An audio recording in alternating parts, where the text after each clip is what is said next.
kamar da ka sani bayan ita waƙa ɗin ainihin mu an tafi da mu jina-jina, mutane da yawan gaske, ba ni kaɗai ba, kimanin wajen mutum sun kai 500 waɗanda aka tafi da su jina-jina, ciki maza da mata da yara.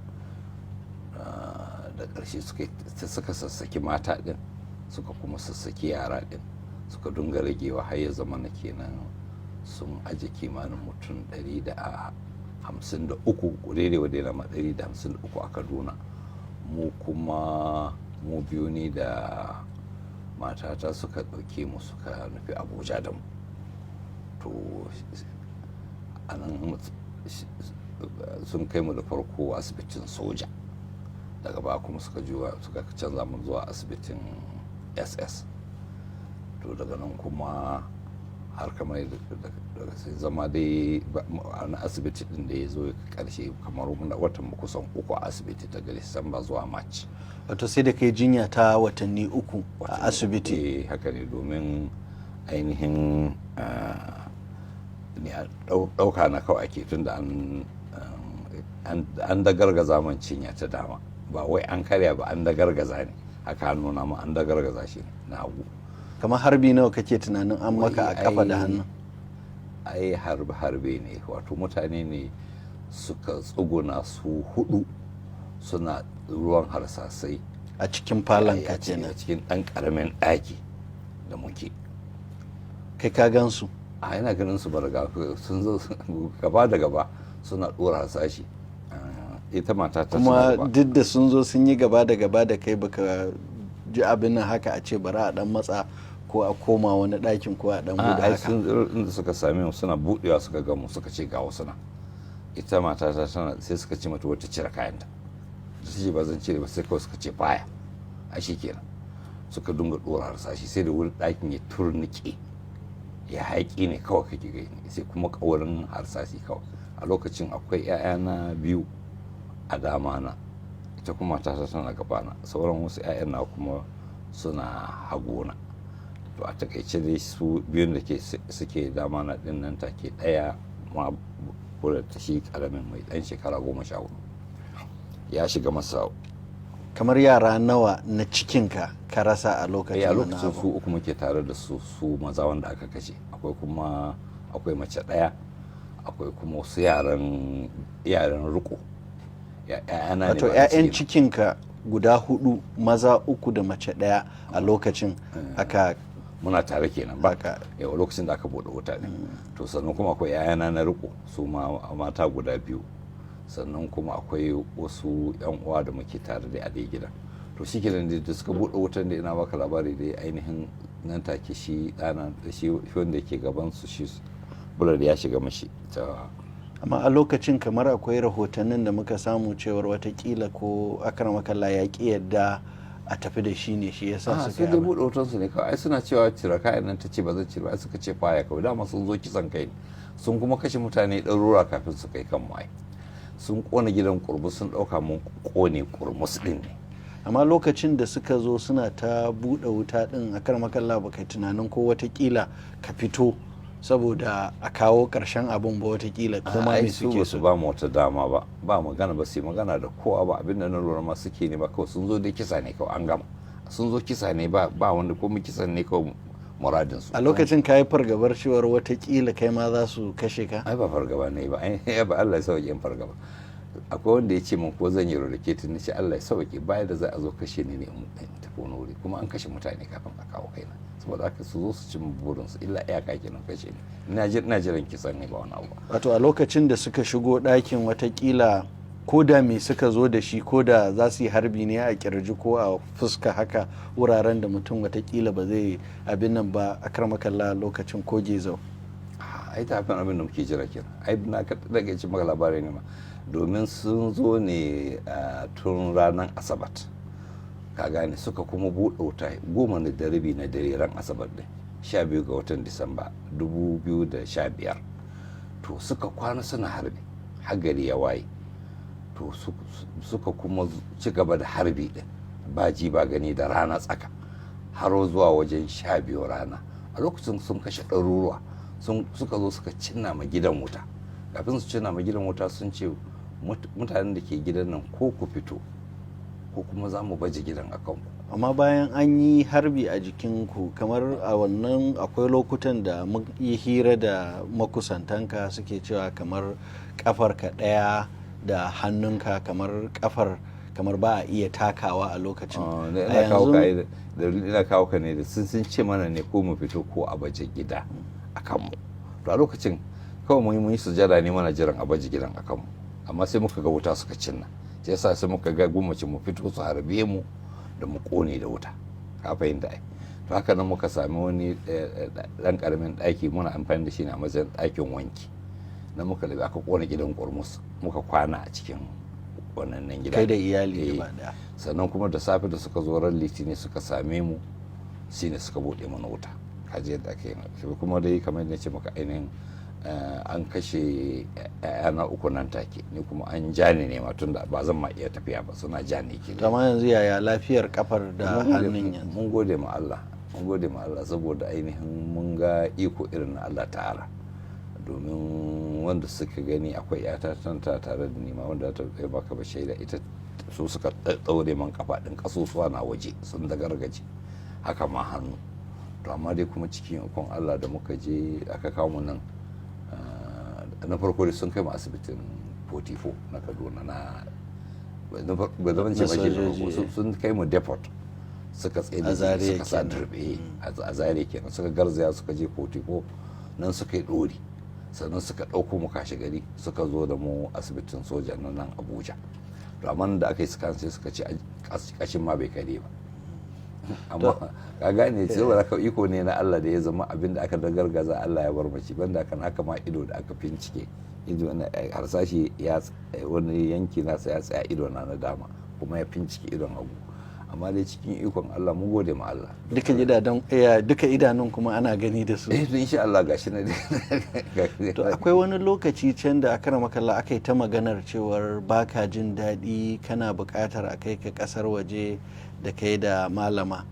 Aka je ƙasar wajen amma kuma sai kamar neman lafiyar bata samu ba kuka dawo. Kamar me ya faru ne a lokacin da mutane sun ɗauka kamar baka da lafiya ranga-ranga kana buƙatar asibiti, sai kuma aka ganka akan kujera haka da sauransu? Ba haka bane, ainihin su likitoci na farko an yi da likitoci daga waje su duba mu, suka kuma zo maka gayyato likitoci daga waje suka zo, 3 daga cikinsu daga India suka zo, 1 daga London, 1 daga Tanzania.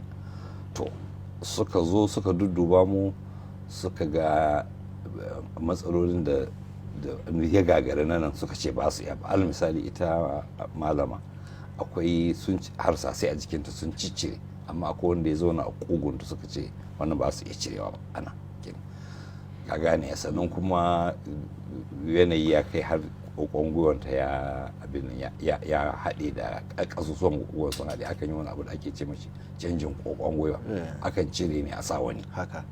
To tana bukatan wannan don ba za ta iya tafiya ba yanzu, sai da taimakon mutum amfani da kujera mai aiki da batir ne. To sannan kuma ni kuma ina da 'yan baragwazon harsasai 'yan ƙanana a baje a jikina, ka gane, waɗanda nan har wala sun ce ba su iya cirewa, musamman wanda suke kai, amma su ma likitocin da suka sun ce za a iya cirewa an fita waje, ka gane. Sannan akwai guba da shi wa'annan baragwazon harshen suke aman shi ma za a iya kwashewa, ka fahimta ai. To kuma dai abin da ya kai mu kenan cewa za a yi wa'annan ayyukan ne.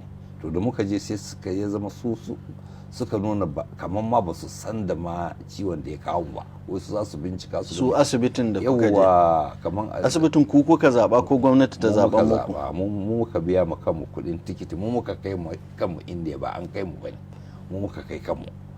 Kuma mu ne da likitocin mu da suke can aka shirya cewa a zo nan ne a aiki tare da su za a aiki. Amma da muka je sai muka samu su gwamnatin Najeriya sun riga sun yi nasu shirin da gwamnatin India, wani abu daban za a yi. Da muka je sai muka ga cewa yanzu su ma suka ce likitocin namu ma ba da su za a yi aikin ba. Da farko sun ce sai da su sa ido, daga baya suka ce ba za su shiga ma inda ake aikin ba ma sam.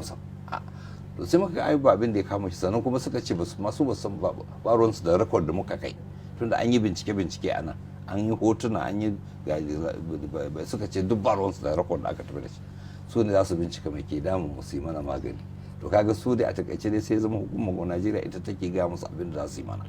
Suka ce to ai ba haka muka shirya ba, mun shirya ne mun zaɓi ne ga likitocin da za su yi mana aiki, ga asibitin da za a yi mana aiki, kuma kun zo kun dagula komi, maimakon ku sa ido kun zo kun sa baki da hannu har da ƙafa ma kun ya matsa komi. Kaga sai da ƙarshe da suka ga abin da suka yi niyyar su yi mana ba zai yiwu ba, suka ga kuma mutanen inda sun dame su da mazaharori har suna zuwa ofishin jakadancin Nigeria suna dafifi, sai suka kawai bagatatan suka kwaso mu suka dawo da mu Abuja. Kaji yadda ke. To yanzu da aka ci gaba da neman magani a nan, kamar ya lafiyar aka na makalla? Yanzu abin mun san abin da ke damu, mun san kuma abin da ya kamata ya mana. Kaga misali kamar da ce maka, ita matata tana da harsashin da ya zauna a wani muhallin da ya kamata a cire shi, amma nan ba su iya cirewa ba. Ka gane? Na cire wannan, sannan kuma za a yi mata masayan kokon gwiwa. To shi wannan harsashin da ke jikinta yakan sababa mata, tunda ka san akwai wani abu a jikin mutum, yakan sababa mata wani ciwo daga lokaci zuwa lokaci, wanda ta kan zama yanzu. To akwai shirin fita waje din? To in an kyale mu fitan ba, a yan hana mu ne. Sini kuma kaga akwai wannan baragwazon harsashin da ake bukatan a cire da kuma a kwashe wannan guba din, sannan har wallahi ai akwai bukatan ai wani aiki a ido na, don amma aiki so biyu ana, na farko ba laifi da shi, amma na biyu ya sami dan tangarda. Amma an nemi hukumomi a Najeriya din su ba da dama a fita din? Ai ba abin da ba, ka gane da tun da dai ainihin su sun kai mu kotu ne suka ce mun yi laifi, kuma kotu ta ce ba mu yi laifi ba, aka sake mu ba tare da gindaya wani sharadi ba. Ai kaga muna da yancin mu je duk inda muka ga dama kenan ko. To sun hana mu takardun fita din, a gane fasfonan mu sun rike, sun ki su bayar. Wancan lokacin da dama fasfonan da muke da kafin waƙiya an kona gidan kurmus duk da fasfonan namu. Lokacin mu da za mu tafi indiya din, su suka yi ɗebo bayanai daga tsofaffin fasfon, ba mun je ofishin fasfon ne aka yi wani ba, ka fahimta, tun da duk bayanan na nan har da komi da signature na sha da hotuna duk komi baka bukata ma a sake tambaya, komi yana nan. Sun yi abin da ke cewa retrieving da Ingilishi, an ciro na can na da ne, to wanda aka ciro ne kuma suka ki su ba mu yanzu ma in sun ce ya bace ne, abin da suke bukata kawai su koma rekod din su fito da sabo. To akwai mataki da kake tunanin dauka na ganin cewar an baku fasfo? Mun bi duk matakan da ya kamata, duk abin da ake bukatan ai ba wanda dogon bayani ne wanda duk watannin da muka yi, har ta kai da muka gade ba su da niyya har muka kai su kotu.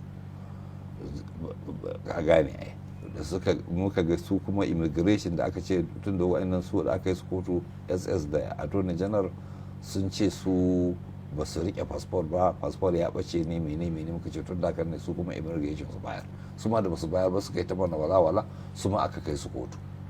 To yanzu al'amuran na kotu, ranar ina kawo ka ranar litinin an je kotu din, maimakon ai kes din sai aka ga cewa wai ba za a ranar wai shi George din ma ya mai da kes din wajen Chief Joji, aka je wajen Chief Joji ba kawo musu kes din ba. To haka nan yanzu sun je har kotunan suna yawo da hankalin a wayan. Yanzu lokacin da abubuwa suka faru a Zaria akwai yanayi da aka shiga, shin ana tunanin nan gaba ko malam zai iya ƙara komawa Zaria din ya gina muhallinsa da makarantarsa da sauransu? Insha Allah, ba abin da ya hana wannan, abin da yake mu dai abin da ya dame mu shi yanzu shine lafiyar jikinmu, shi yasa ka gani lafiyar jikinmu awwala kafin wani abu. amma mai da duk abin da aka rusa mana yana duk abin kuma a Zariyan ake tunanin a ƙara. Insha Allah kamar duk abin da ake yi da za a ci gaba da yi, ba wanda za a fasa. To lokacin da aka samu waɗannan 'yan matsalolin, makwabta a gyalle su an samu rarrabuwar kawuna, wasu sun nuna kamar goyon bayan gwamnati, wasu kuma sun nuna goyon bayan ku abubuwan da aka yi. Kamar ya kake ji makwabtaka da mutane kuma wani abu ya same ka, wasu kamar suna murna wasu kuma dai suna jaje haka. to ya rage musu inda lokacin da aka yi abin ne ita hukumar nan ta tsorata mutane ko baka lura lokacin mutane sun tsorata saboda haka wasu sun yi maganganu irin wanda suka yi a tsorace saboda tsoron ita hukumar ba wai lalai ra'ayinsu ba ne a bayyanta to yanzu bayan wani lokaci za ka ga yanayi kuma wani abu za a yi ba irin na da ba kuma a bayyanta yanzu dai ita hukumar kowa yana jinta ne kowa ya santa yanzu to kamar wanda suka yi zumuɗin yabo ma a yabansu a wancan lokacin yanzu ka saba kuma wani abu daban za su gaya maka